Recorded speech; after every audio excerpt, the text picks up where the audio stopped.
पैशी कळवळ्याची जाती तरी लाभावीन प्रीती. समाजाबद्दलचा कळवळा आहे आणि त्या कळवळ्या पोटी ज्ञानोबा आपल्याला सांगतायत. ज्ञानेश्वर महाराजांना आपण सगळेजण आत्मीयते आणि प्रेमानं काय म्हणतो? माऊली. माऊली शब्दाची व्याख्या काय आहे? समोरच्याला गुणदोषासहित स्वीकारण्याची ज्या अंतकरणाची भूमिका आहे त्या अंतकरणाच्या भूमिकेचं नाव माऊली. विठ्ठल.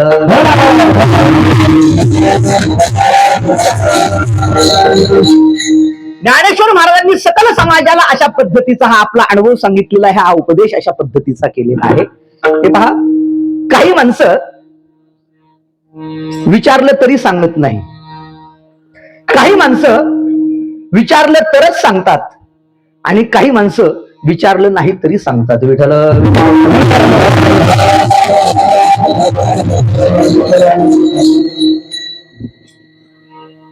आता आपल्या सगळ्यांकडं या ठिकाणी गाड्या आल्या, नाहीतर यापूर्वी आपण प्रत्येक जणांना एसटीचा प्रवास या ठिकाणी केलेला आहे. एसटीचा प्रवास आपण केलेला असताना तालुक्याच्या ठिकाणावरनं, जिल्ह्याच्या ठिकाणावरनं गावाला जाणाऱ्या ज्या एसटी असतात तिथं एक विचारपूस केंद्र असतं आणि त्याला जर म्हणलं ना वाजेवाडीला जायला गाडी किती वाजता आहे, त्यानं पहिल्यांदा तुम्ही विचारलंय आणि त्याने लगेच सांगितलंय का? सांगण्याचं त्याचं काम आहे. विचारलं तरी काही माणसं सांगत नाही, काही माणसं विचारलं तरच अशा पद्धतीचं सांगतात. आणि शास्त्रानंही असं सांगितलेलं आहे बरं का, की जर एखाद्यानं तुम्हाला काही विचारलं आणि त्याचं यथार्थ ज्ञान जर तुमच्याकडे असेल तरच तुम्ही त्या ठिकाणी बोललं पाहिजे, तरच तुम्ही ती गोष्ट सांगितली पाहिजे. जर तुमच्याकडे ते ज्ञान, तुमच्याकडे ते सामर्थ्य, समोरच्यानं त्याची समस्या तुम्हाला विचारली आणि त्याच्या समस्येचं निदान करण्याचं सामर्थ्य अथवा त्याच्या समस्येचं यथार्थ अशा पद्धतीचं निदान करणारं उत्तर तुमच्याकडे नसेल तर तुम्ही त्याला सांगता कामा नये. पावसाळ्याचे दिवस होते आणि पाऊस पडू लागल्यानंतर 5-10 माकडे एकत्रित जमा झाली एका झाडाखाली आणि ती काय करायला लागली की पाला पाचोळा गोळा करायची आणि त्याच्यावरती ते आपलं लाल गुंज असतं ना, ते लाल गुंज टाकायचे आणि त्याला फुंकर मारायची. पाऊस पडल्यानंतर त्यांना थंडी वाजायला लागली. वरती एक चिमणीनं आपलं कोठं केलेलं होतं, त्या चिमणीनं ते पाहिलं की 5-10 माकडे एकत्रित जमलेत, थंडी वाजते आणि यांना असं वाटतंय की बाबा हे पाला पाचोळा आपण पेटवला तर त्याच्यावरती ते गुंज टाकून फुंकर मारतायत, त्यांना तो विसतो म्हणून ते फुंकर मारण्याचा प्रयत्न करतायत आणि आग पेटवण्याचा प्रयत्न करतायत. तर ती चिमणी त्या खोट्यातनं बाहेर आली, त्यांच्या समोर बसली आणि त्यांना प्रवचन द्यायला लागली. आता बऱ्याच चिमण्या आलेल्या आहेत, भरपूर अशा पद्धतीची प्रवचन त्यांची चालू आहे. असं काय होतं माहिती का, गुढी बाबत किती जरी गुढी असली तरी ती चंदन कधी होणार नाही. विठ्ठल.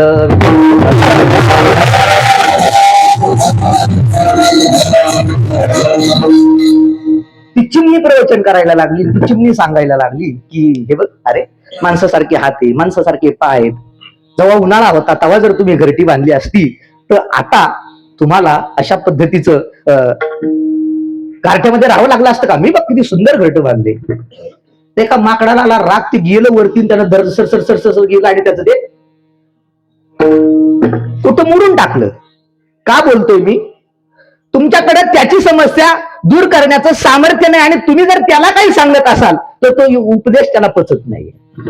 म्हणून काही गोष्टी समाजाला विचारल्या तरी समाज सांगत नाही, काही गोष्टी विचारल्या तरच सांगाव्या. पण संतांची भूमिका तशी नसते.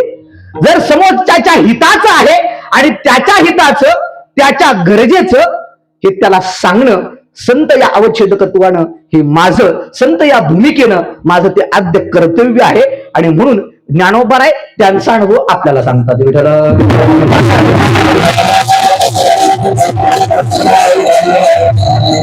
ज्ञानोबा सांगतात. बरं, ज्ञानोबा हे व्यक्तिमत्व असं आहे की जगामध्ये अशी कुठल्याही प्रकारचं विभाग नाही की ज्या विभागामधलं ज्ञान ज्ञानोबा यांना नाहीये. आता ज्या इलेक्ट्रिशियन मुळे, या लाईटमुळे आपण हा कार्यक्रम, हे माईक चालतो, ही लाईट आपल्याला या ठिकाणी पाहायला मिळते. आपल्याला जर कुणी विचारलं की लाईटचा शोध कुणी लावला, आपण काय सांगतो? थॉमस एडिसनचं नाव घेतो. थॉमस एडिसनचा जन्म हा 18व्या शतकामधला आहे आणि ज्ञानेश्वरी 1212 साली लिहिली आणि ज्ञानेश्वर महाराजांनी 1212व्या साली म्हणजे एडिसन जन्माला येण्याच्या अगोदर 650 वर्ष ज्ञानोबा आपल्याला विजेचा या ठिकाणी निर्मिती कशी होते त्याची प्रक्रिया सांगतात. मग तया उदकाचे नी आवेशे प्रगटले लखलखीत तेज दिसे तया विजू माझी काय असे सलील काही. ज्ञानोबा आहे म्हणतात की पाण्यावरती जर प्रेशर तुम्ही दिला मग तया उदकाचे नी आवेशे, उदक म्हणजे पाणी आणि आवेश म्हणजे प्रेशर, पाण्यावरती जर तुम्ही प्रेशर दिला प्रगटले लखलखीत तेज दिशे. ज्ञानोबा म्हणतात पाण्यावरती प्रेशर दिला तर वीज निर्मिती होते. हा ज्ञानोबरांचा हा इलेक्ट्रिशियन मधला अनुभव. विठ्ठल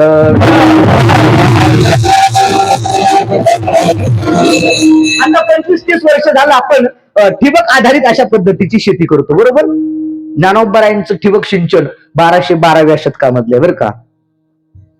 जैसे मूळ सिंचन सहजे शाखा पल्लव संतोषती. काय पूर्वार्ध. म्हणून जाणत न गुरु भजिजे ते न कृत कार्य होईजे. हे मलाच आठवणार, हे सुद्धा मला माहिती होतं. विठ्ठल म्हणजे हे ठिबक सिंचन काय कसं कळतं की मुळाला तुम्ही पाणी दिलं पाहिजे, वाऱ्यामाग तुम्ही पाणी सोडू नका. हे 1200व्या शतकामधलं असा एक विभाग नाही. वैद्यकीय क्षेत्रामधला अनुभव आहे, क्रीडा क्षेत्रामधला, कृषी क्षेत्रामधला आणि अध्यात्मातलं तर टॉपचं व्यक्तिमत्व ज्ञानी यांचे शिरो. ज्ञानेश्वर महाराजांनी जो अनुभव आपल्या समोर मांडला आहे हा स्वानुभव सिद्ध अशा पद्धतीचा आहे. शास्त्रामध्ये एक श्लोक आहे, विद्वान व विजानाती विद्वत जन परिश्रमम नाही वंद्या विजानाती गुरुवी प्रसव वेदनात. ज्या बाईनं आयुष्यामध्ये कुठल्या अपत्याला जन्म दिला नाही आणि ती प्रसूती काळाच्या वेदनेवरती जर प्रवचन द्यायला लागली तर ती किती यथार्थ असेल. तिला त्या गोष्टीमधला अनुभव 0 आहे. संत म्हणतात हा घ्या माझा अनुभव भक्तिभाव भाग्याचा. संतांना तो अनुभव आहे. अनुभव आले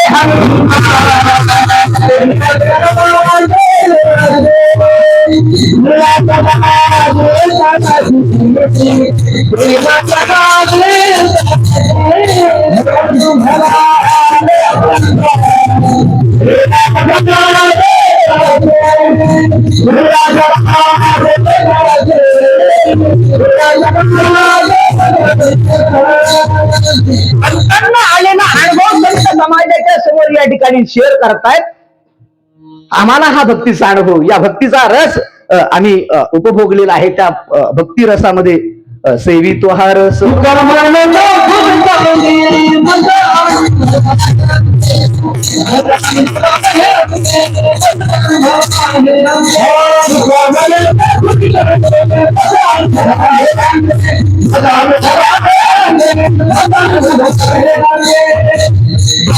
तुका म्हणे चाकून सांगे मज अनुभव आहे अंगे. संतांना आलेला अनुभव या ठिकाणी संत सांगतायत. योग साधनेमध्ये लीन झालेले काही योगी जे असतात त्यांचा अनुभव हा स्वात्मानुभूतीचा असतो. यम नियम आसन ध्यान धारणा प्राणायाम प्रत्याहार आणि मग 8व्या अंगाला त्यांना समाधी लागते. आपल्या हिंदुस्थानामध्ये अनेक अशा पद्धतीच्या सिद्ध मुनींच्या आपल्याला समाध्या पाहायला मिळतात. पण त्यांच्या समाधीचा जो अनुभव आहे हा स्वात्मानुभूतीचा आहे, व्यक्तिगत आहे. पण ज्ञानेश्वर महाराजांच्या समाधीचा अनुभव कसा आहे. ज्ञानदेव घेतले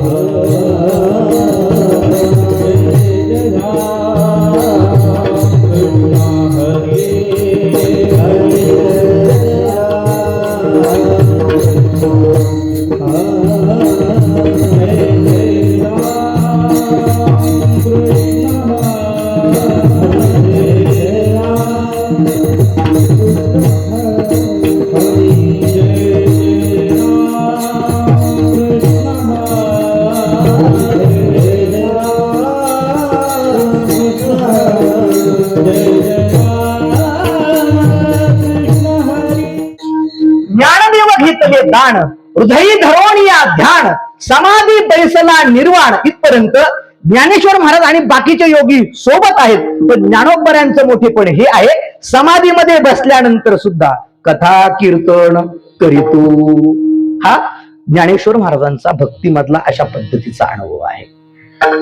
समाधी हे योग्यांच्या भाषेमधला सगळ्यात श्रीमंत शब्द. एखाद्या योग्याला समाधी लागली की त्याच्या जीवनाचं कृतकृत्य झालं, त्याच्यापुढे त्याला काही करण्यासारखं शिल्लकच असं राहिल्यासारखं वाटत नाही. पण ज्ञानेश्वर महाराजांच्या समाधीचं वेगळेपण हे आहे, समाधीमध्ये बसल्यानंतर सुद्धा ज्ञानेश्वर महाराज कथा कीर्तन करीतो. कथा कीर्तन ज्ञानेश्वर महाराजांचं हे चालू आहे. हा ज्ञानेश्वर महाराजांचा भक्तीतला अशा पद्धतीचा अनुभव आहे. मग भक्तीमध्ये समाधीमध्ये बसलेले ज्ञानेश्वर महाराज समाधीमध्ये सुद्धा कथा कीर्तन करतात. करता निर्विकल्प अशा पद्धतीची समाधी लागलेल्या साधकाला कुठल्याही प्रकारचा विकार त्याच्या ठिकाणी या ठिकाणी अतिक्रमण अशा पद्धतीचा करू शकत नाही, आक्रमण अशा पद्धतीचा करू शकत नाही. कारण का यम नियम आसन या सगळ्या पायऱ्या, या सगळ्या स्टेप पार करत अशा पद्धतीचा तो समाधी अवस्थेला प्राप्त झालेला आहे. आणि मग अशा अवस्थेमध्ये सुद्धा ज्ञानेश्वर महाराज कथा आणि कीर्तन का करतात? विठ्ठल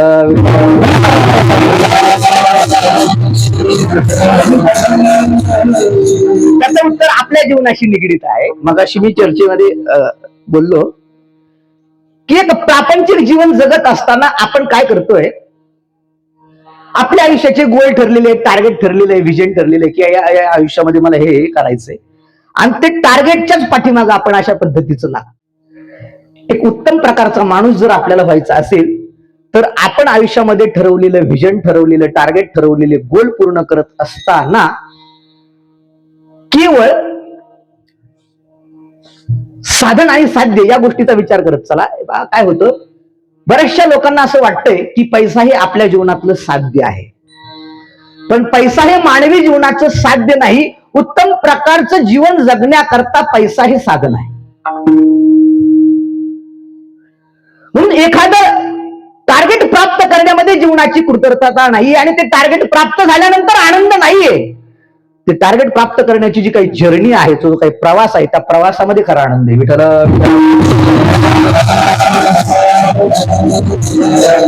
टार्गेट प्राप्त झाल्यानंतर सुद्धा ज्ञानोत्तर प्रेम लक्षणा भक्ती असं म्हटलेलं आहे की ज्ञानेश्वर महाराज समाधीमध्ये गेलेत, आणि समाधीमध्ये गेल्यानंतर सुद्धा भगवान परमात्म्याचं नामचिंतन करतायत, भक्ती करतायत. ही ज्ञानोत्तर प्रेम लक्षणा भक्ती. समाधीचे सुख सांडावर वाळवणी ऐसा या कीर्तनी ब्रह्मरस. ज्ञानेश्वर महाराज समाधीमध्ये बसून सुद्धा या ठिकाणी भगवंताचं नाम घेतायत. कारण काय त्याचं? कृत, त्रेता, द्वापर आणि कली ही 4 युगाची संकल्पना आपल्या सनातन धर्म संस्कृतीमध्ये आपण सगळेजण परंपरेने ऐकतो. कृतयुगामध्ये मानवाचं आयुष्य हे लाखाच्या पटीमध्ये अशा पद्धतीचं होतं, आणि लाखो वर्षाचं आयुष्य या ठिकाणी माणसाला असल्यामुळे आपण ऐकतो की अमुक ऋषींनी 80,000 वर्ष तपश्चर्या केली, त्यानं 60,000 वर्ष तपश्चर्या केली, त्यानं 32,000 वर्ष तपश्चर्या केली. नंतर त्यांच्या तपश्चर्याचं काय झालं? ती तपश्चर्या भंग पावली. हजारो वर्षांची तपश्चर्या त्यांनी केली का? तर त्यांचं आयुष्य लाखाच्या पटीत होतं, आणि त्या लाखाच्या पटीमध्ये आयुष्य असल्यामुळे ती माणसं काय साधना करायची माहिती? ध्यान लावायची, आणि वर्षानुवर्ष भगवान परमात्म्याचं ध्यान करायची. कृतध्यायतो विष्णू त्रेताया यजतो मखे, द्वापारे परिचर्याया कलोतक हरिकीर्तन. कृतायुगामध्ये भगवान परमात्म्याच्या ध्यानानं अशा पद्धतीचा देव मिळायचा. द्वापार युगामध्ये भगवान परमात्म्याची पूजा पाठ केल्यानंतर या ठिकाणी आपल्याला देव मिळतो. त्रेतायुगामध्ये देवाच्या स्मरणानं त्या ठिकाणी तो देव प्राप्त होतो. परंतु कलियुगामध्ये त्या परमात्म्याचं नाम घेतल्यानंतरच तो परमात्मा आपल्याला मिळतो. कृतध्यायतो विष्णू. कलियुगा माझी करावे कीर्तन. युग परत अशा पद्धतीची ईश्वर प्राप्तीची साधनं बदलत गेली, आणि कलियुगामध्ये ईश्वर प्राप्तीचं प्रभावी साधन जर काय असेल तर ते भगवंताचं नाम आहे. कलियुगा माझी करावी कीर्तन, तेने नारायण देईल भेटी. महाभारतामध्ये अर्जुन, भीम, नकुल आणि सहदेव हे चौघे एका चौकात उभे होते आणि चौघांनी ठरवलं की आपण आपलं राज्य कसं चाललंय याचं ऑब्झर्वेशन करून यायचं. एका रस्त्यानं अर्जुन गेला, त्याला तिकडून एक 2 सोंडेचा हत्ती येताना दिसला. दुसऱ्या रस्त्यानं भीम दादा गेले. भीमाला असं चित्र दिसलं की एक गाय नुकतीच व्यालेली आहे आणि व्यालेल्या गायीचं वासरू तिलाच त्या ठिकाणी लाथ मारते. तिसऱ्या रस्त्याने नकुल गेले. नकुलांना असं चित्र दिसलं 2 शेजारी शेजारी विहिरी आहेत. एका विहिरीला काठोकाठ पाणी आहे आणि एका विहिरीला पार तळाशी बुडाशी अशा पद्धतीचं पाणी आहे. परंतु जाणारा सगळा समाज त्या भरलेल्या विहिरीमध्ये न जाता त्या कमी पाणी असलेल्या विहिरीमध्ये त्या ठिकाणी जातोय. आणि सहदेवांना असं चित्र दिसलं की एका डोंगरावरनं एक प्रचंड मोठा दगड या ठिकाणी खाली येतोय आणि येत असताना आपल्यामध्ये वेगवेगळ्या झाडांना अनेक दगडांना खाली घेऊन येतोय, झोपड्या मोडून टाकतोय आणि आल्यानंतर पुढे एक सामान्य अशा पद्धतीची काडी होती, त्या काडीला येऊन तो दगड आडला. या चौघांनी असं दृश्य पाहिलं आणि ते चौघही भगवान गोपालकृष्णांकडे आले आणि म्हणले, आम्ही आमच्या राज्याचं ऑब्झर्वेशन करायला गेलो होतो, पण चौघांना सुद्धा असे विचित्र अशा पद्धतीच्या घटना पाहायला मिळाल्या, याचा अर्थ काय? भगवान गोपालकृष्णांनी सांगितलं, चौघांनी अशा पद्धतीच्या या काही घटना पाहिलेल्या आहेत ना, हा कलियुगाला प्रारंभ झाल्याचा संकेत आहे. अर्जुन म्हटलं की मी 2 सोंडेचा हत्ती पाहिला, याचं कारण काय? म्हटलं की समाजामध्ये इथून पुढे 2 तोंडांनी बोलणारी माणसं आपल्याला पाहायला मिळतील. या अगोदर एक प्रमाण शब्दाला प्रमाणभूत मानणारा समाज आपल्याला पाहायला मिळायचा. रघुकुल रीत सदा चली आहे, प्राण जाय पर वचन न जाई, वचन न मोडी बोली, ही जी काही संज्ञा होती ही याच्या अगोदर होती. परंतु या कलियुगामध्ये तुम्हाला 2 तोंडांनी बोलणारी माणसं पाहायला मिळतील. तुकाराम महाराजांचा एक अभंग आहे, ऐसा हा लौकिक कदा राखवेना, पतित पावना देवराया. समाजामध्ये पहा, एखादा माणूस फार बोलणारा असेल ना तर लोक त्याला नावं ठेवतात. बहु बोलो जाता म्हणती हा वाचाळ, न बोलता सकळ म्हणती गरवी. तुम्ही बोललं तरी अडचण आहे आणि गप्प राहिलं तरी अडचण आहे. आचार करती म्हणती हा पसारा, न करिता नरा निंदिता ती. तुम्ही पूजा पाठ केलं तरी समाज तुम्हाला नावं ठेवणार आहे. तुम्ही पार्कामध्ये गेले तरी लोक तुम्हाला नावं ठेवणार आहेत. तुम्ही कसंही वागा, समाज तुमच्या क्रियेवरती प्रतिक्रिया देण्याकरताच बसलेला. समाज तुम्हाला 2 तोंडानं आणि दुटप्पी भूमिकेने वागणारा अशा पद्धतीचा दिसेल. एका ग्रामपंचायत मध्ये 9ची बॉडी होती, एकाचे 4 आले, दुसऱ्याचे 5 आले. असं सांगायला लागले की लगेच कान एकदम फ्रेश होतात लोकांचे, नाही का? एकाचे 4 आले, दुसऱ्याचे 5 आले. ज्याचे 5 आले म्हणले की आता सरपंच आपल्याच या ठिकाणी बॉडीचा होणार, म्हणून त्यांनी महाराज गुलाल, JCB, ढोललेजिम, DJ ढाब्यावरती सगळ्यांना ऑर्डर दिले. म्हणजे आपले 5 आलेले आता काय घ्यायचे तेव्हा, म्हणजे सरपंच आपल्याच पार्टीचा.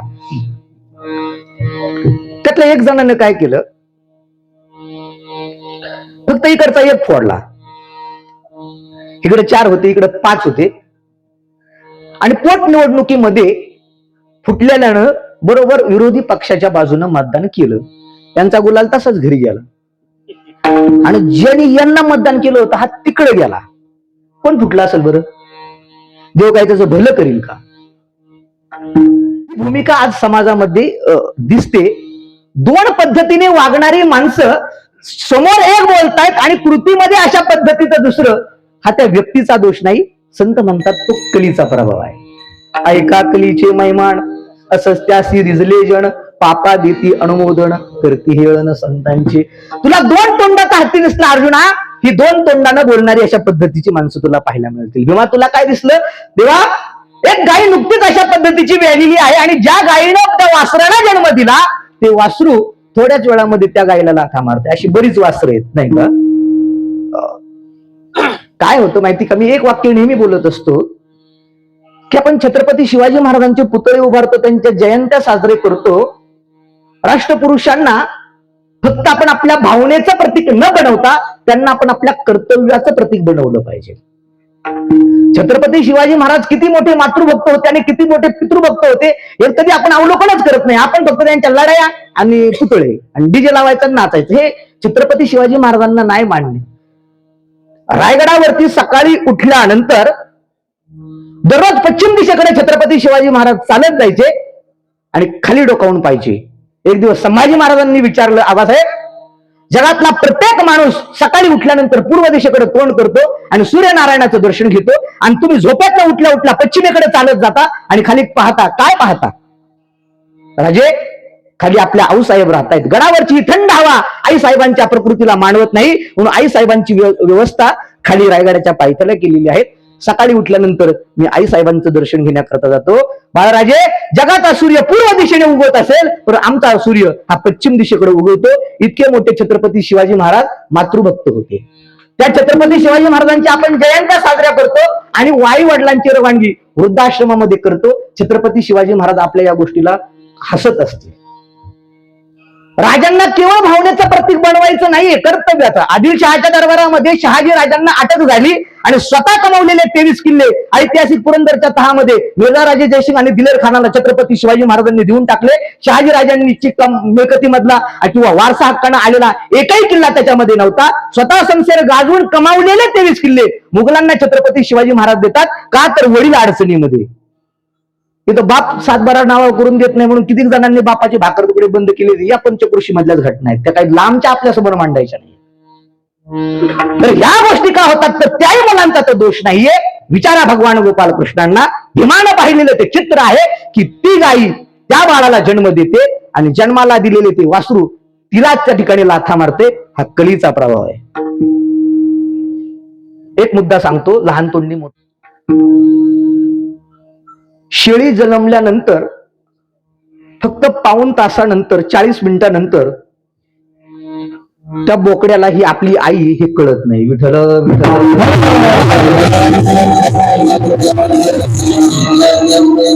कलीचा प्रभाव आहे.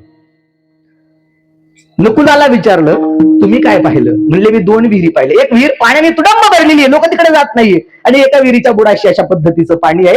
आणि ती विहीर सुद्धा प्रत्येक माणसाची, जरी तिच्याकडे थोडं आहे तरी सुद्धा लोक तिच्याकडेच जात आहेत आणि लोकांची ती तृषा भागवण्याचं काम करते. पण इकडे तुडुंब भरलेली, लोक तिकडे जात नाहीये. अशा बऱ्याच विहिरी भरलेल्या आहेत, पण त्या कधी सप्त्यात आल्याच नाहीत.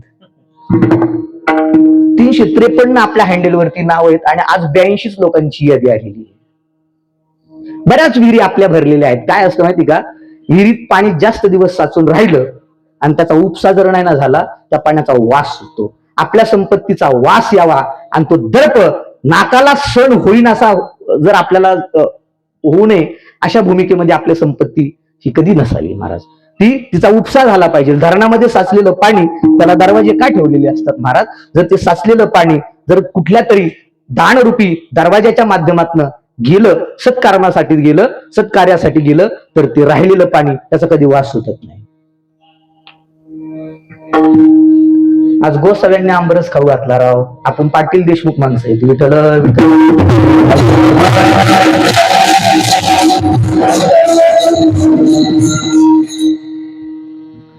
हा कलीचा प्रभाव आहे. एका बाजूला फार कमी आहे तरी सुद्धा त्याची देण्याची भूमिका आहे.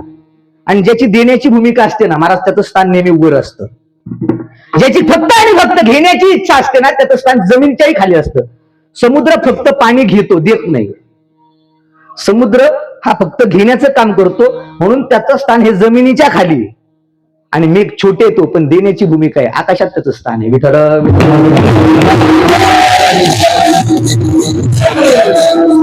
सांगतो, सदेशी जायती शूरा सहस्रेषु च पंडिता वक्ता 10 सहस्रेषु दाता भोवती वानवा. विठ्ठल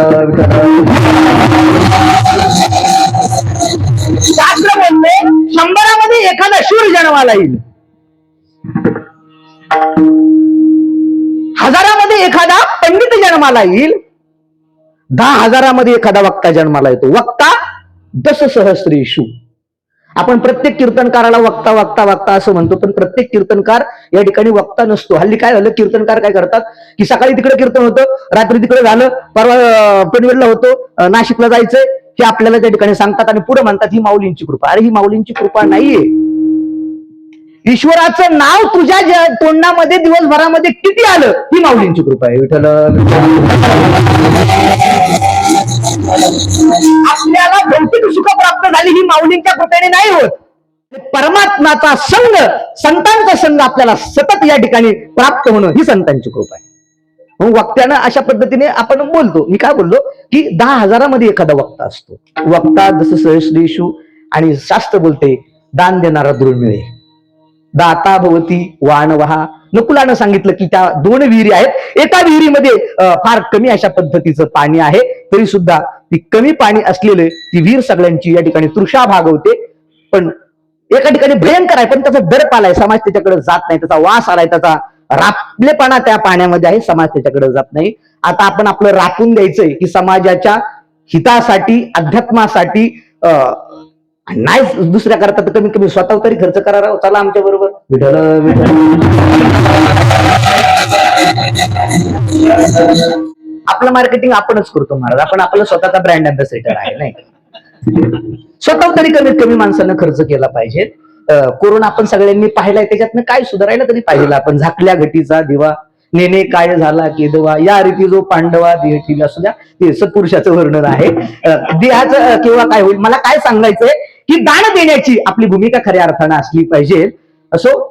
आणि चौथं दृश्य या ठिकाणी पाहिलं होतं की प्रचंड मोठा अशा पद्धतीचा दगड समोरून वाव येतोय, खाली लोटत येतोय, मोठमोठ्या झाडांना तो घेऊन येतोय, मोठमोठ्या झोपड्यांना तोडून तो टाकतोय, परंतु समोर येऊन एका छोट्या काडीला येऊन तो आडला. सहदेवानं त्याचा अर्थ विचारला. भगवान परमात्म्यानं सांगितलं की पाप अशा पद्धतीचं येतं, इतक्या आवेगानं येतं की तुमची सगळी साधना, तुमचं सगळ्या अशा पद्धतीचा परमार्थ चूर करून टाकतं. परंतु भगवान परमात्म्याचं एक नाम अशा पद्धतीचं आहे की तुमच्या पापाला थांबवण्याचं सामर्थ्य त्या भगवान परमात्म्याच्या एका नामामध्ये आहे. त्या काडीला येऊन तो मोठा दगड आडतो, हा त्याचा अर्थ आहे.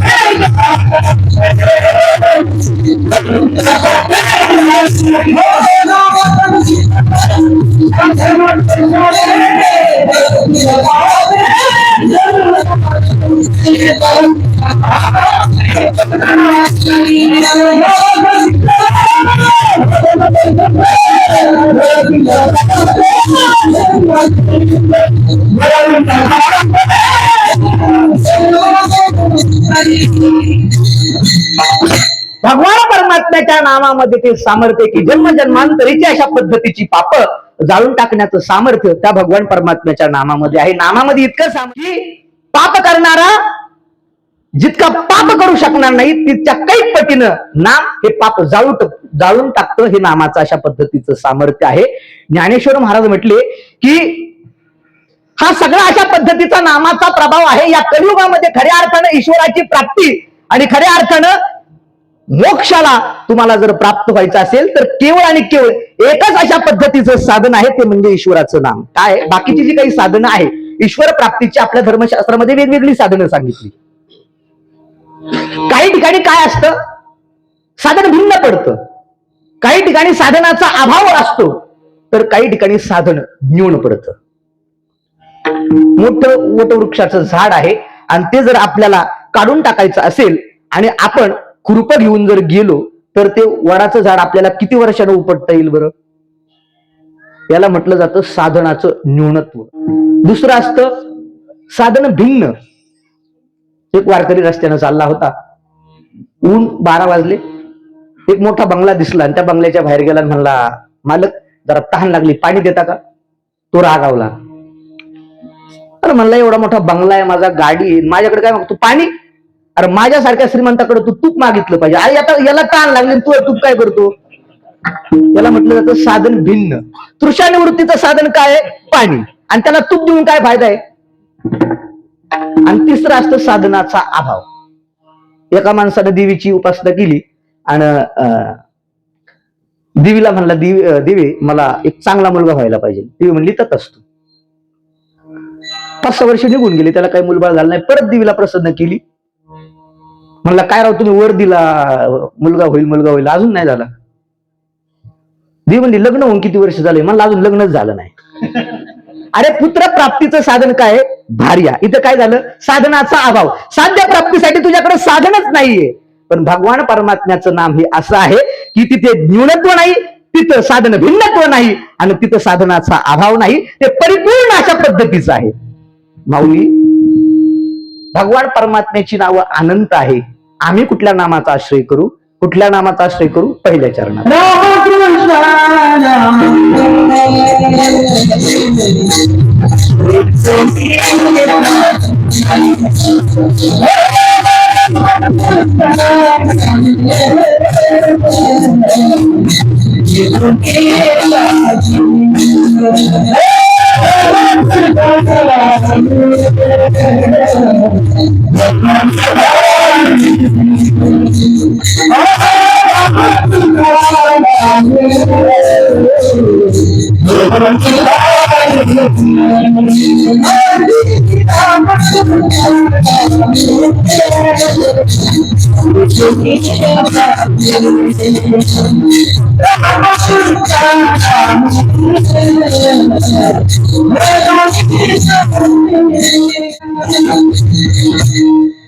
माऊली, अनंत नावानं तो भगवान परमात्मा नटलेला आहे, त्यातलं आम्ही कुठलं नाव घ्यावं? मग माऊलींनी स्वतः घेत असलेलं नाम या ठिकाणी सांगितलं. रामकृष्ण नामे ही दोन्ही साजिरी. जरी अनंत भगवान परमात्म्याची नावं असली, नाम या ठिकाणी उद्धार करत असला, तर तुम्हाला मी सांगतो, हे नाव तुम्ही घ्या. ही साजरी अशा पद्धतीची नाव आहे. राम कृष्ण नामे ही दोन्ही साजिरी. ही दोन नावं साजरी अशा पद्धती.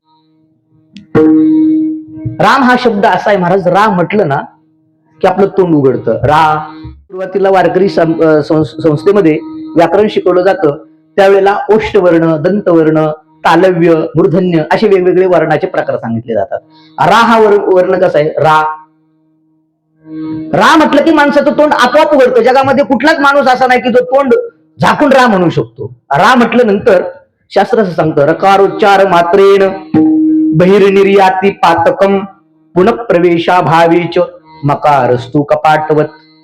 रा म्हटलं की आपल्या शरीरानं केलेली जी जी काही पाप आहेत, महाराज संत म्हणतात, शास्त्र म्हणते, ती बाहेर जातात. आणि बाहेर गेलेली पाप परत आत येऊ नये म्हणून म म्हणायचा. म म्हटलं की आपलं ओष्ठवर्ण आहे. ओठाला ओठ लागतात. म्हणजे जसं कपाटाचा दरवाजा बंद केला की आतल्या साड्या आत, बाहेरचे उंदर बाहेर. उंदर कपाटामध्ये गेलेले असतात. बाई सगळ्या साड्या खाली काढते, व्यवस्थित कपाट पुसते, सगळ्या साड्या आतमध्ये ठेवते. उंदर बिंद्र जी काही झालेली असतात, त्यांच्या काही लेंड्या बिंड्या त्या सगळ्या साफ करते, सगळ्या साड्या परत व्यवस्थित रचून ठेवते, कपाट लावते. परत संक्रांत आली की नवऱ्याकडे हात करते, साडी घे, परत ती एक थप्पीला वरती लावून ठेवते. परत 6 महिन्यानं त्या कपाटातल्या सगळ्या साड्या खाली काढते, परत त्याच्यात उंदरांनी घाण केलेली असते, परत ते सगळं कपाट त्या ठिकाणी साफ केलं जातं, परत साड्या त्या ठिकाणी रचल्या जातात. जसं कपाटामधल्या साड्या स्वच्छ केल्यानंतर कपाटामध्ये उंदर जाऊ नये म्हणून आमच्या माता भगिनी कपाटाचा दार घट्ट लावतात, तसं म म्हटल्यानंतर, या रा म्हटल्यानंतर जी पाप बाहेर पडली, ती पाप परत आतमध्ये जाऊ नये म्हणून म हा शब्द आहे. राम. अजून राम शब्दाचा एक रामाचं व्याकरण पहा. र या शब्दामध्ये काय आहे? र अधिक अ अधिक म. रा म्हटल्यानंतर र अधिक अ आहे, र अधिक आ, रा आणि म. या 3 शब्दामधनं राम शब्द तयार झाला. एक आहे अग्नीचा, एक आहे चंद्राचा आणि एक आहे सूर्याचा. राम शब्द म्हटला पंचांग शास्त्रामध्ये अग्नितत्व, आपलं चंद्रबळ आणि आपलं सूर्यबळ हे 3 या ठिकाणी पाहिलं जातं. की रा म्हटल्यानंतर र हा शब्द सूर्याला अशा पद्धतीचा समर्पित आहे. त्यातला आ जो आहे हा चंद्राला समर्पित आहे आणि मग हा अग्नीला अशा पद्धतीचा समर्पित आहे. राम म्हटलं तर ही 3ही तत्व तुमची बॅलन्स होतात. ना चंद्र तुम्हाला त्रास करत, ना सूर्य तुम्हाला त्रास करत, ना अग्नी तुम्हाला त्रास करत. हा राम शब्दाचा प्रभाव आहे. राम. आपण सगळ्यांनी ऐकलेल्या कथा आहेत की ज्याला राम म्हणता येत नव्हतं, फक्त मारा मारा मारा मारा मारा मारा एवढंच म्हणता आलं, तरी सुद्धा त्याचा त्या ठिकाणी उद्धार झाला. हा रामनामाचा अशा पद्धतीचा प्रताप आहे. म्हणून संतांनी आपल्याला ते रामनाम सांगितलं. कृष्ण ती आकर्षण करण्याचं सामर्थ्य कृष्ण या शब्दामध्ये आहे. कृष्ण भगवान परमात्मा वयाच्या 125 वर्ष या ठिकाणी मथुरेच्या कारागृहामध्ये जन्माला आले आणि भालुका तीर्थावरती भगवान परमात्म्यानं आपलं निधामगमन केलं. 125 वर्ष भगवान परमात्मा कृष्ण रूपानं राहिले. त्याच्यामधली 11 वर्ष आणि 3 महिने भगवान परमात्मा जे गोकुळामध्ये राहिले, भगवान परमात्म्यानं तिथं प्रेम लीला केली आणि सगळ्या गोप गोपिकांचं चित्त अशा पद्धतीचं आकर्षित अशा पद्धतीचं केलं. सगळ्यांना प्रमाण माहिती, हरिणे माझे हरिले चित्त भार वित्त विसरले. कृष्ण ही आकर्षणाची अशा पद्धतीची देवता आहे. कृषती म्हणजे तो आकर्षण अशा पद्धतीचं तो कृष्ण भगवान परमात्मा आहे. राम कृष्ण नामे, आणि या दोघांची जी काही नावं आहेत ना, ह्या देवांचं हे झाले देव, पण या देवांपेक्षा सुद्धा मोठं काय आहे तर यांचं नाम आहे. त्या रामानं फक्त एकच अशा पद्धतीची अहिल्या तारली, परंतु अनेक साधकांच्या बुद्धीमध्ये असलेली दुर्बुद्धी रूपी अहिल्या, या बुद्धिरूपी अहिल्याचा उद्धार रामनामानं केलेला आहे. आपली जी बुद्धी आहे हिला अहिल्या म्हटलेला आहे आणि अनेक साधकांच्या जीवनामधल्या त्या अहिल्याचा उद्धार या रामनामानं. रामाने एकच रावणाचा वध केला, परंतु या रामनामानं हजारो काम क्रोधाधिक विकारांत असलेल्या रावण आणि कंसांचा अशा पद्धतीचा वध केला. हे रामनामाचं अशा पद्धतीचं महात्म्य आहे. रामकृष्ण नामे ही दोन्ही साजिरी, आणि तुम्ही काय करा, आपल्या हृदयामध्ये याचं नित्य अशा पद्धतीचं स्मरण ठेवा. हृदय मंदिरी स्मराकारी. महाराज अनेक अशा पद्धतीच्या देवता आहेत. वामन आहेत, परशुराम आहेत, मच्छय कच्छय कपिल आहेत. एवढ्या देवदेवता असताना सुद्धा राम आणि कृष्ण या दोनच नामाचा हट्ट का? तर या दोन देवतांचं चरित्र हे अशा पद्धतीचं चरित्र आहे की एक परिपूर्ण मानवाला विकसित करण्याचं सामर्थ्य या दोन अशा पद्धतींच्या अवतार झालेल्या भगवान परमात्म्याच्या या दोन अवतारामध्ये अशा पद्धतीचं आहे. राम कोण आहे? परब्रह्मानं माणसाला घासलेली गवसणी म्हणजे राम आहे. तत्व परमात्म्याचं आहे, परंतु वागत असताना एक आदर्श माणूस कसा असावा याचं उत्तम उदाहरण म्हणजे रामाचं चरित्र आहे. असा एक अँगल रामांच्या जीवनामध्ये नाही की तो रामांनी अपूर्ण अशा पद्धतीचा ठेवला, की एक आदर्शवत, एक आदर्श भाऊ जर आपल्याला पाहायचा असेल तर आपण रामाकडे पाहिलं पाहिजे. एक आदर्श पुत्र पाहायचा असेल तर आपण रामांकडे पाहिलं पाहिजे. एक आदर्श पती आपल्याला पाहायचा असेल तर आपण रामांकडे पाहिलं पाहिजे. एक आदर्श राज्यकर्ता पाहायचा असेल तर आपण रामांकडे पाहिलं पाहिजे. आणि नवे नवे एक आदर्श शत्रू पाहायचा असेल तरी सुद्धा आपण रामांकडे पाहिलं पाहिजे. इंद्रजिताची शक्ती लक्ष्मणाला लागली आणि लक्ष्मण मूर्छित पडले, आणि लक्ष्मण मूर्छित पडल्यानंतर रामप्रभूजी वानरांना सांगतायत की अंगदा, जामवंता, नल, नील, सुग्रीव सगळेजण ऐका, उद्या सूर्योदयाच्या अगोदर माझा लक्ष्मण जर जिवंत झाला नाही ना तर हा राम सुद्धा तुम्हाला जगाच्या पाठीवरती जिवंत दिसणार नाहीये. हा बंधुत्वावरती, भावनाभावावरती किती प्रेम करावं हे शिकवणारा राम आहे. एक आदर्श पुत्र. वडिलांनी आईला शब्द दिलाय, सावत्राईला शब्द दिलाय की तुला मागायचं ते माग, आणि जे पाऊल राजगादीवरती पडणार होतं ते पाऊल वनवासाच्या दिशेनं दुसऱ्या दिवशी निघालं. वडिलांच्या शब्दाला वाळवी लागता कामा नये. वडिलांनी दिलेला शब्द प्रमाणभूत राहावा, वडिलांच्या शब्दाला किंमत यावी, म्हणून 14 वर्षाचा वनवास आहे. आदर्श पुत्र. सावत्राई आणि वनवासामध्ये ज्या वेळेला राम प्रभूजींना प्रथम भेटण्याकरता कौशल्या, सुमित्रा आणि कैकई माता आली, तर पहिलं दर्शन रामानं कुणाचं घेतलंय? कैकईचं घेतलं महाराज. आज जर एखाद्या सावत्र पोरानं, एखाद्या सावत्र आईनं एखाद्या सावत्र पोराला जर म्हटले ना की 10-12 दिवस तू या वाजवाडीच्या बाहेर तडीपाड व्हायचं, तर ते पोरगायचं तुकडं तुकडं करून तिकडे पाटाच्या पलीकडे नेऊन टाकलं. दुसऱ्या दिवशी टीव्हीला डिबेट भरत की मातृवत करणारा मुलगा वाजेवाडी गावामध्ये जन्माला आलाय. काय व्हायचं राहिले वाजेवाडीमध्ये? एक आदर्श कीर्तनकाराचं ते गाव आहे. एक आदर्श सरपंच आणि वगैरे वगैरे पदव्या लावणाऱ्या माणसांच्या भूमीमध्ये ही घटना घडते. हे घडतच कसं? याला जबाबदार समाजाचं नेतृत्व करणारी माणसं आहेत का? तिथल्या कीर्तनकार ते समाजाला प्रबोधन करण्याकरता कमी पडले? हे टीव्ही वाले कशावर बी डिबेट करतात बरं का. त्यांचं काय लय मनाला लावून घ्यायचं नाही. काय होतं, लोकशाहीचा चौथा स्तंभ म्हणून पत्रकारितेकडे पाहिलं जातं आणि सगळं आता गोदी मीडिया झालाय. विठ्ठल विठ्ठल.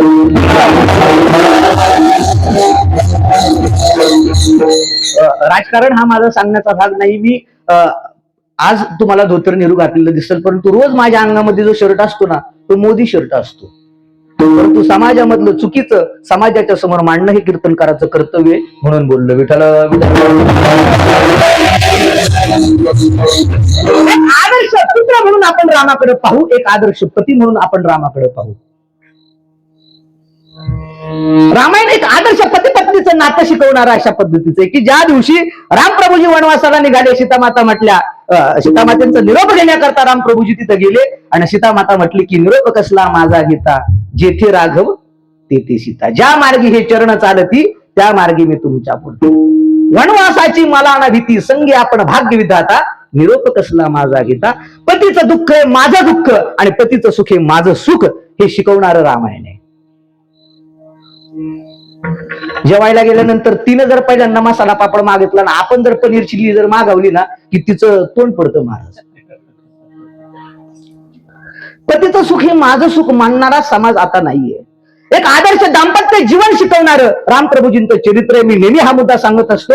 ज्या वेळेला पंचवटीमधनं रावणानं सीतामातेला लंकेमध्ये चोरून नेलं, त्या दिवशी रामप्रभूजी असं झाडांना आलिंगन द्यायचे, तुम्ही माझी सीता पाहिली का, तुम्ही माझी सीता पाहिली का, वेड्या सारखे रामप्रभूजी झाडांना आलिंगन द्यायचे. भावार्थ रामायणामध्ये नाथ महाराजांनी इतका सूक्ष्म या ठिकाणी चिंतन मांडलं. रामप्रभूजी नाथ महाराज म्हणले की रामाने ज्या ज्या झाडांना आलिंगन दिलं ती झाडं कुठली होती, फक्त पुल्लिंगी जातीची झाडं होती, ती फक्त पुल्लिंगी. एकही स्त्रीलिंगी जातीच्या झाडाला रामप्रभूजीने आलिंगन दिलं नाही. तो वड होतो आणि ती चिंच होती, ती बाबूळ होती, तो बाबूळ नाही होत, ती बाबूळ होती, ती चिंच होती, तो वड होतो, तो पिंपळ होतो, ती वेल होती. रामप्रभूजींनी असा तो म्हणजे जो पुल्लिंगी जातीची झाड आहेत ना, त्याच झाडांना आलिंगन दिलं. स्त्रीलिंगी जातीच्या एकाही झाडाला रामप्रभूजींनी आलिंगन दिलं नाही. का? की मी सीतेला शब्द दिलाय की तुझ्याशिवाय दुसऱ्या स्त्रीला माझ्या जीवनामध्ये मी कधीच आलिंगन देणार नाही, मी इतका तुझ्याशी एकरूप आणि अनन्य आहे. हे राम आहेत, हे पत्नीशी एकरूप असलेले राम आहेत, म्हणून त्यांचं नाव मुखामध्ये स्मरायचंय. विठ्ठल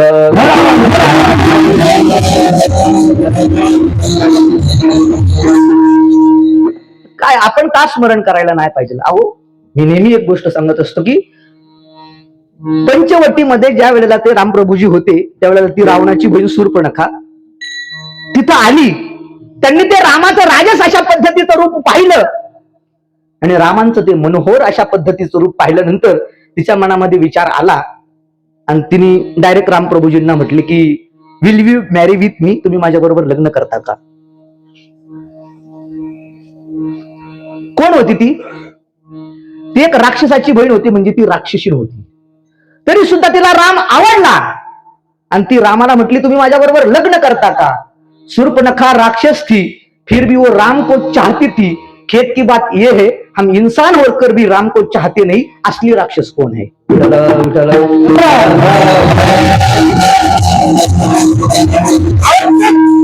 रामांवरती प्रेम आहे. राम आदर्श आहे. प्रत्येक अँगलला जर आपण रामांचं चिंतन केलं, एक आदर्श राज्य करता म्हणून रामांकडे पाहिलं पाहिजे. राजसत्ता उपभोगत असताना पत्नीच्या चारित्र्यावरती समाजाने शिंतोडे उडवलेत. त्या काळामधला तो राजा आहे. लक्ष्मणासारखा, शत्रुघ्नासारखा, भरतासारखा भावांचा त्या ठिकाणी सपोर्ट आहे आणि एक सामान्य धोबी रामांच्या पत्नीच्या चारित्र्यावरती शिंतोडे उडवतोय की ही रावणाच्या लंकेमध्ये राहिली, ही शुद्ध आहे. हे कशावरनं? त्यावेळेला त्याच्याही मताचा या ठिकाणी विचार झाला पाहिजे. म्हणून रामप्रभूजींनी सीतेचा त्याग केला. राजसत्तेनं ते प्रकरण दाबलं नाही. माझ्या बायको शंका घेतो का आणि म्हणून त्याचा बंदोबस्त करा, आणि कुणाला सांगितलं असतं तर त्याचा बंदोबस्त झाला असता आणि सीतेला घरात ठेवली असती. पण मी एक आदर्श राज्य करताय. समाज माझ्या बायकोच्या चारित्र्यावरती जर शिंतोडे उडवत आहे तर त्याच्या मताचा मी विचार केला पाहिजे, त्याच्या भूमिकेचा मी आदर केला पाहिजे. आणि त्यावेळेला रामप्रभूजी सीतेचा त्याग करतायत. हा एक आदर्श राज्य करताय. एक आदर्श राज्य करता आज समाजामध्ये आपल्याला पाहायला मिळत नाहीये. 1942 साली जो चलेगावचा उठाव झाला आणि मुंबईमध्ये घडलेली एक घटना आहे. महात्मा गांधींनी सगळ्या समाजाला या ठिकाणी आव्हान केलं की तन मन धनानं या स्वातंत्र्य लढ्यामध्ये प्रत्येक भारतीयानं उतरलं पाहिजे. आणि बापूजी की पुकार म्हणून सगळे भारतीय त्या स्वातंत्र्य लढ्यामध्ये उतरले. 8-10 दिवस झालेली एक नवयुवती त्या ठिकाणी आली. अंगावरती असलेलं 10-12 तोळ सोनं एका रुमालामध्ये ठेवलं आणि रुमालाची ती त्या ठिकाणी पुचुरुंडी बांधली आणि ती रुमालानं बांधलेली ती पुरचुंडी एका पांढऱ्या कपड्या घातलेल्या माणसाच्या हातावरती तिने ठेवली आणि सांगितलं की 8-10 दिवस झाले लग्न झालेले, आता काय करायचंय मला या सोन्याचं? देशाच्या स्वातंत्र्य लढ्यासाठी तनमन धनाने बापूजींनी आपल्याला उतरायला सांगितलंय आणि म्हणून गांधीजींच्या शब्दाखातर माझे हे 10-12 तोळे या स्वातंत्र्य लढ्यासाठी जो काही पैसा खर्च करायचा आहे, प्रचार प्रसार असेल, समाजामध्ये जागृती करायची असेल, तर त्याच्यासाठी हे माझे 10-12 तोळे मी या ठिकाणी देते. तो प्रामाणिक कार्यकर्ता आणि प्रामाणिक राज्यकर्ता होता. त्यानं त्या बाईला सांगितलं, बाई आता माझ्याकडे पावती पुस्तक नाही, आम्हाला ऑर्डर अशी आहे की या ठिकाणी जो जो काही देईल त्याची नोंद ठेवायची आहे आणि देश स्वतंत्र झाल्यानंतर ज्याचं त्याला आपल्याला परत करायची आहे. तुम्हाला आज मला पावती देण्याकरता माझ्या हातामध्ये पावती पुस्तक नाही, तुम्ही ऑफिसला या आणि तिथं हे तुमचं दान स्वीकारलं जाईल आणि पावती घेऊन जा. त्या बाईनं दिलेलं उत्तर आहे, दादा तुझ्या अंगावरती असलेलं हे पांढरा कपडा आहे ना, ही माझ्यासाठी सगळ्यात मोठी पावती आहे, मला दुसऱ्या पावतीची गरज नाहीये.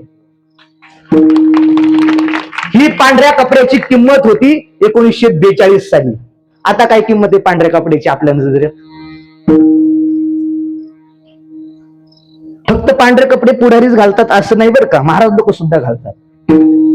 अनेक कीर्तनाच्या व्यासपीठावरनं राजकीय पुढाऱ्यांचं गुणगान या ठिकाणी गायलं जातं. कीर्तनकार पुढाऱ्यांची कीर्तन गुणगान गातात. आमचे कदम माऊली सांगतात की बैलगाड्याच्या शर्यती बंद पडल्यामुळे बरेच उरूस भरवणारे सप्त्याचे कार्यकर्ते बनले आणि मग त्याच्यामुळे आपल्या गुणगान कोण गाईल अशा वक्त्याला इथं बोलवलं जातं आणि मग तो वक्ता बापूंनी तारीख दिली, दादांनी तारीख दिली. अरे बापूच्या पुण्यतिथीला हे सांग ना सगळं. एक म्हण आहे आपल्याकडे, हाडळीला नाही नवरा खायसाला नाही बायको.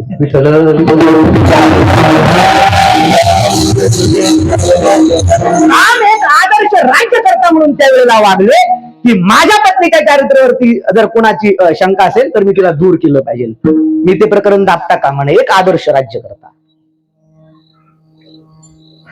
कृष्णाच्या चरित्रामध्ये पहा, बरेच काल्याच्या कीर्तनामध्ये सांगितलं जातं की कृष्णाचं चरित्र आचरायचं नाही. अरे परिस्थितीने दुबळा आहे माझा हा सुदाम आणि मी आज ऐश्वर्यानं संपन्न आहे, माझ्याकडे सामर्थ्य आहे, माझ्याकडे ताकद आहे, त्याची परिस्थिती मी सुधारवली पाहिजे.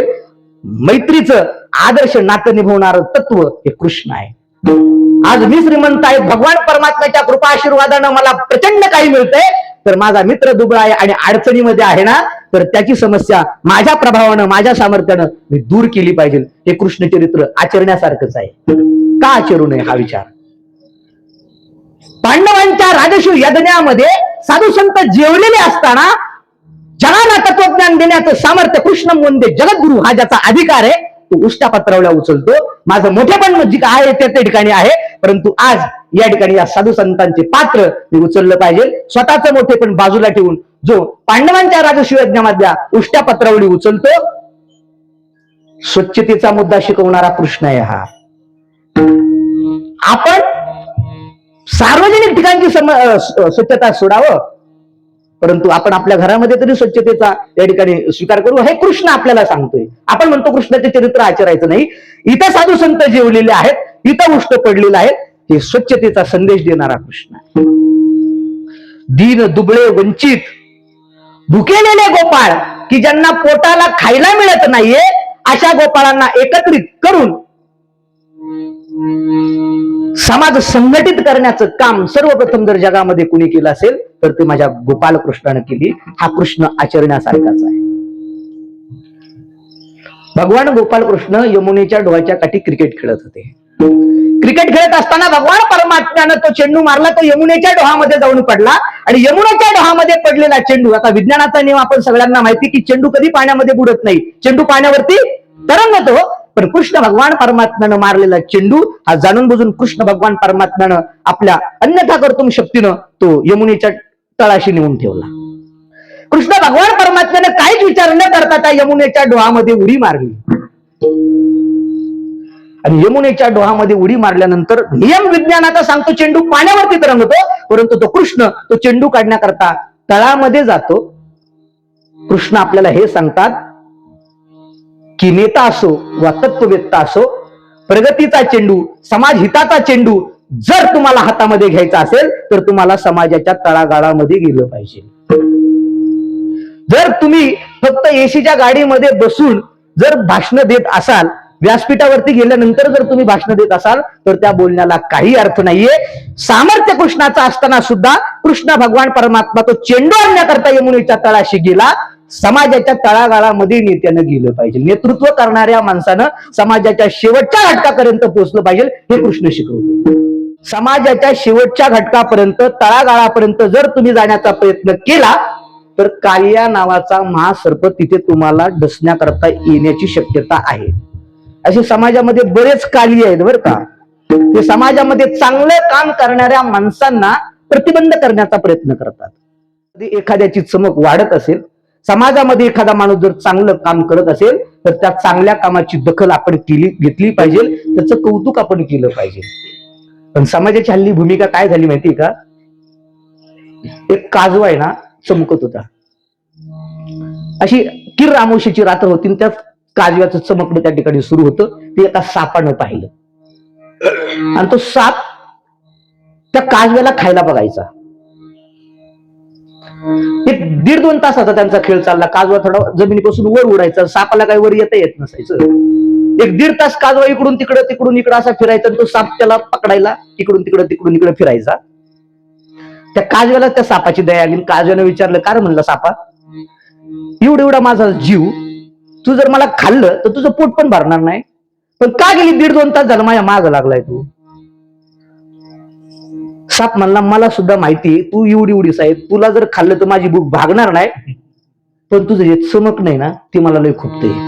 विठ्ठल विठ्ठल.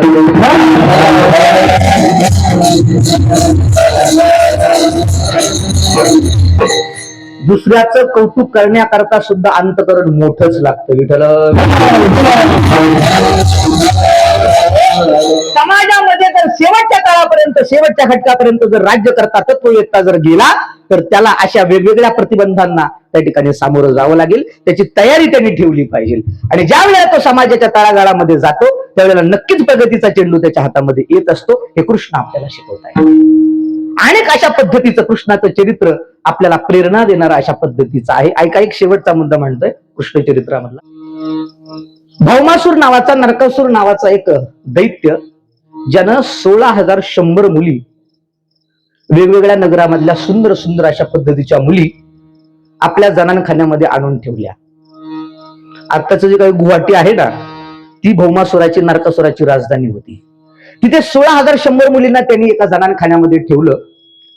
सत्यभामेनं कृष्ण भगवान परमात्म्याला उपदेश केला की अबला आहेत त्या, आणि माझं तुम्हाला सांगणं आहे की सुटका करा त्या मुलींची. भगवान परमात्म्यानं नरक चतुर्दशीच्या दिवशी, लक्ष्मीपूजनाच्या अगोदरच्या दिवशी जी आपण नरक चतुर्दशी साजरी करतो, त्या नरक चतुर्दशीच्या दिवशी भगवान गोपाल कृष्णांनी त्या भौमासुराला, नरकासुराला मारलं आणि त्या 16,100 मुलींची तिथं सुटका केली. 16,100 मुलींची सुटका झाल्यानंतर भगवान परमात्म्यानं सांगितलं, आता तुम्ही मुक्त झालात, तुमच्या घरी जा. त्या मुली घरी गेल्या. घरी गेल्यानंतर घरच्यांनी दारं बंद केली. का? आतापर्यंत त्या नरकासुराच्या जनानखान्यामध्ये तुम्ही राहिलात, त्यांनी तुम्हाला उपभोगलं, त्यांनी तुमचा वापर केला. आता तुम्हाला जर आम्ही घरामध्ये घेतलं तर समाज आमच्याकडे काय म्हणेल समाज आम्हाला? घरच्यांनी त्या 16,100 मुलींसाठी दारं बंद केली. त्या मुलींकडे फक्त 2च पर्याय होते. एकतर आत्महत्या करून जीवन संपवणं, किंवा उदरनिर्वाह करता देह विक्रीचा व्यवसाय करणं. आणि समाजाच्या दृष्टीने या दोन्ही घटना घातक होत्या. 16,100 मुलींनी एकाच वेळेला, एकाच दिवशी जर आत्महत्या केली असती तर जगाच्या इतिहासामध्ये तो दिवस काळा म्हणून लिहिला असता. आणि 16,100 मुली एकाच वेळेला वेश्या व्यवसायामध्ये उतरल्या असत्या तर समाजाचं नैतिक संतुलन बिघडलं असतं. भगवान परमात्म्यानं काय केलंय? अरे समाज, आई वडील तुम्हाला स्वीकारत नाहीयेत ना, समाज तुमच्याकडे वाकड्या नजरेनं पाहतोय. काय? भौमासुराच्या जनानखान्यामध्ये राहिलेल्या तुम्ही, म्हणून समाज तुमच्याकडे वाकड्या नजरेनं पाहतो. आणि आई वडील सुद्धा तुम्हाला, नातेवाईक सुद्धा स्वीकारत नाहीत ना, तर मी स्वीकारतो. आता माझ्या पत्नी म्हणून मी तुमचं पाणी ग्रहण करतो. माझ्या पत्नीचा दर्जा मी तुम्हाला देतो. आणि आता कोण माझ्या पत्नीकडे वाकड्या नजरेनं पाहतो? मित्रांनो, सज्जनांनो, ऐका की समाजाचं नैतिक संतुलन बिघडू नये आणि 16,100 मुलींचा जीव जाऊ नये म्हणून भौमासुराच्या जनानखान्यामध्ये राहिलेल्या स्त्रियांना सुद्धा आपल्या पत्नीचा दर्जा ज्या तत्वानं दिला, त्या तत्वाचं नाव कृष्ण आहे. कृष्ण इतक्या उंचीच आहे. आम्ही तमाशाच्या व्यासपीठावरनं कृष्णाची कितीतरी टिंगल-टवाळकी त्या ठिकाणी पाहतो, ऐकतो. असा एक कुठला संप्रदाय नाही किंवा एक असा पंथ नाही की आपल्या अधिष्ठानावरच्या टिंगल-टवाळ्या समोरचा समाज त्या हसण्यावारी अशा पद्धतीच्या घालवेल. आर आबा ज्या वेळेला महाराष्ट्राचे गृहमंत्री होते त्यावेळेला त्यांनी विचार केला की महाराष्ट्रामधले मुंबईमधले बिअर बार बंद करायचे. त्यांनी तसं फरमान सोडलं आणि मुंबईमधले सगळे बिअर बार बंद झाले. ते डान्स बार बंद वगैरे झाल्यानंतर जे डान्स बार फक्त मुंबईत होते ना ते पूर्ण महाराष्ट्रात झाले. विठ्ठल विठ्ठल.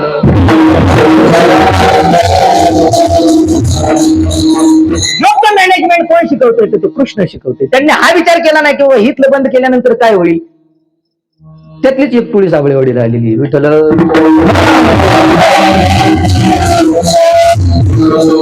मला काय सांगायचं, योग्य प्रकारचं व्यवस्थापन कृष्ण तत्व शिकवतं. अरे यांच्या उदरनिर्वाहाचा विषय आहे ना तर मी यांना स्वीकारेल.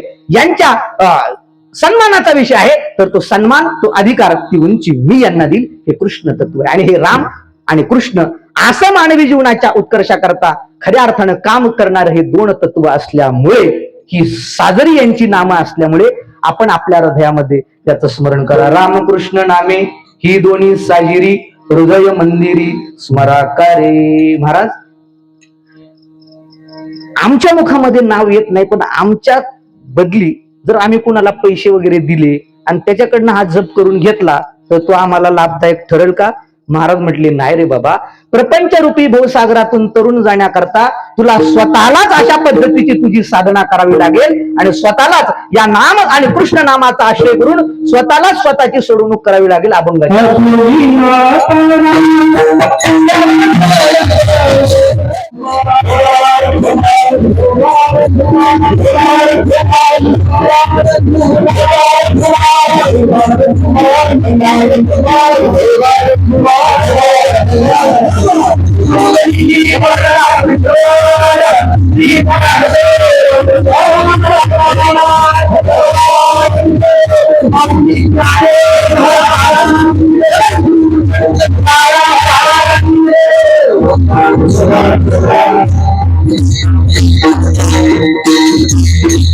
आपली आपण करा.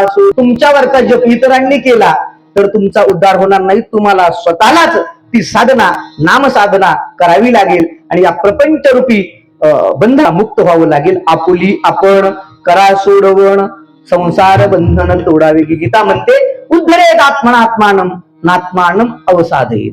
तुम्हीच तुमच्या जीवनाचा उद्धार करू शकता. जगामध्ये दुसरा कोणीच अशा पद्धतीचं नाही. तो तुम्ही तुमच्या बदली साधना करील आणि तो तुमचा उद्धार करेल. तूच आहे तुझ्या जीवनाचा शिल्पकार. स्वतःच स्वतःला. बघा, मगाशी मी ते प्रचितीचे 3 प्रकार सांगितले ना, त्यामध्ये की तुमच्यावरती गुरुची कृपा होईल, तुमच्यावरती शास्त्राची कृपा होईल, परंतु जोपर्यंत तुम्हाला तुमच्यावरती तुमची कृपा, आत्मकृपा ज्याला शास्त्रामध्ये म्हटलं जातं, की आपल्यालाच आपली कृपा होणं हे खऱ्या अर्थानं गरजेचं आहे. कारण का आपण स्वतःला जितकं ओळखतो तितकं जगामध्ये दुसरं कुणीही अशा पद्धतीचं आपल्याला ओळखू शकत नाही. म्हणून आपल्याला आपल्यावरती कृपा होणं गरजेचं आहे आणि त्या आत्मकृपेनं स्वतःच या ठिकाणी आपण या ठिकाणी या संसार रूपी बंधनात जो काही जीव या ठिकाणी अडकलेला आहे, पुनरपि जननम पुनरपि मरणम पुनरपि जननी जठरे शयनम य संसारे खल दुस्तारे कृपया पाहे पाय मुरारे भज गोविंदम भज गोविंदम भज गोविंदम मूढमते.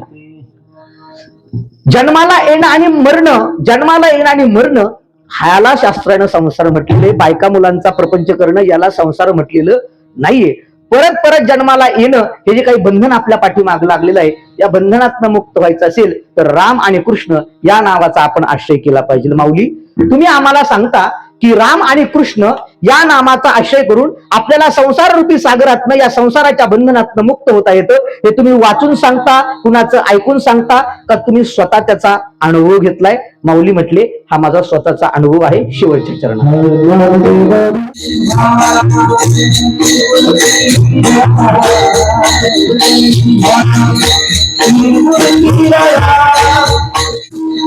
ज्ञानदेवा ध्यानी रामकृष्ण माळा हृदयी जिव्हाळा श्रीमूर्ती राया.